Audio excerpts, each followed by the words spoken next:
Hi friends, welcome back to the my channel. నేను మీ రాజేష్ వడ్లూరి. కష్టాలు ఊరికే రావు, కష్టాలు ఊరికే రావు. ఉన్నదానితో సంతృప్తి చెందకపోవడం, లేని దాని కొరకు ఆశపడడం కష్టాలకు కారణం.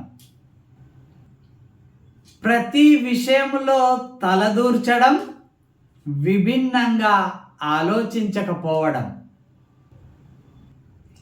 ప్రతి ఒక్కరి ఆలోచనను తన తల మీద పెట్టుకోవడం కూడా సమస్యలకు హేతువే. భార్య భర్తలు ఒకరిని ఒకరు అర్థం చేసుకోకపోవడం, గోప్యతను పాటించకపోవడం. గోప్యత మీన్స్ సీక్రసీ ఆఫ్ లైఫ్ అనేది పాటించకపోవడం కూడా కష్టాలకు కారణమే డియర్ ఫ్రెండ్స్. ఒంటరిగా జీవితాన్ని గడపడం, బ్యాడ్ ఫ్రెండ్స్ని కలిగి ఉండడం. ఒంటరి జీవితంలో బ్యాడ్ ఫ్రెండ్స్ ఉంటే తప్పకుండా సమస్యలు వస్తాయి కదా ఫ్రెండ్స్. భయం, సెల్ఫ్ కాన్ఫిడెన్స్ కూడా లేకపోవడము సమస్యలకు కారణమే. స్కిల్స్ లేకపోవడము, అత్యుత్సాహము ప్రదర్శించడం. చాలా సందర్భంలో అన్ని నాకే తెలుసు, ఎవరికి తెలియదు అనేటువంటి అత్యుత్సాహాన్ని ప్రదర్శిస్తే కూడా తప్పకుండా కష్టాలు వస్తాయి ఫ్రెండ్స్.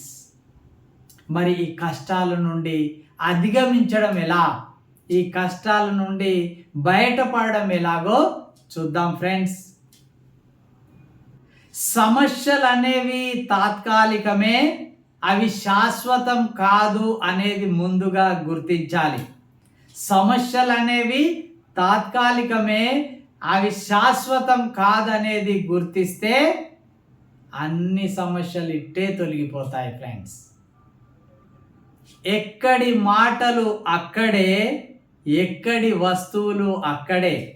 చాలా విషయాల్లో అయితే సమస్యలు రావడానికి ఇదే కారణం. ఇక్కడి మాటల్ని ఇంకొక దగ్గర తీసుకెళ్ళడం, ఇంకొక దగ్గర మాటలు ఇక్కడ చెప్పడం. ఇక్కడి వస్తువుల్ని అక్కడ పెట్టడం, అక్కడి వస్తువుల్ని ఇక్కడ పెట్టడం ఇంట్లో కూడా గొడవలకు కారణమవుతుంది. వయస్సును బట్టి కూడా సమస్యలు మారుతూ ఉంటాయి. ఏ వయసులో సమస్యలు ఆ వయసులోనే ఉంటాయి అనేది కూడా గుర్తించాలి. ప్రాబ్లమ్స్ను ప్రాబ్లమ్స్గా కాకుండా ఒక ఆపర్చునిటీగా చూస్తే ఆ సమస్యల నుండి అధిగమించవచ్చు. సైకాలజీ డాక్టర్ గారి మాటల ప్రకారం problems are not there, problems are not there, issues are there. Psychology doctor ఏమంటారు? Problems are not there, issues are there అంటాడు. సమస్యకు పరిష్కారం లేకపోతే అది ప్రాబ్లం అవుతుంది, బట్ సమస్యకు పరిష్కారం ఉంటే అది ఇష్యూ అవుతుంది. కాబట్టి ప్రాబ్లం వేరు, ఇష్యూ వేరు. ప్రాబ్లంని ప్రాబ్లంగా చూడకుండా ఇష్యూగా చూస్తే తప్పకుండా సమస్య నుండి బయటపడవచ్చు. ఈ రోజులలో, పాత రోజులలో లేదా గడిచిపోయిన రోజులలో సమస్యలు ఎవరికి మాత్రం లేవు ఫ్రెండ్స్. పాత రోజులలో సీనియర్ ఎన్టీఆర్కి లేవా?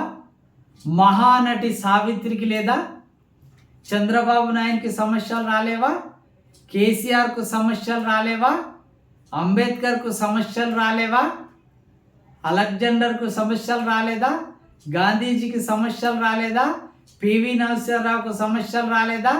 లాలూ ప్రసాద్ యాదవ్కు సమస్యలు రాలేదా? ఎంతమంది ఆ సమస్యల నుండి పరిష్కారాన్ని వెతకలేదు, విజయం సాధించలేదు.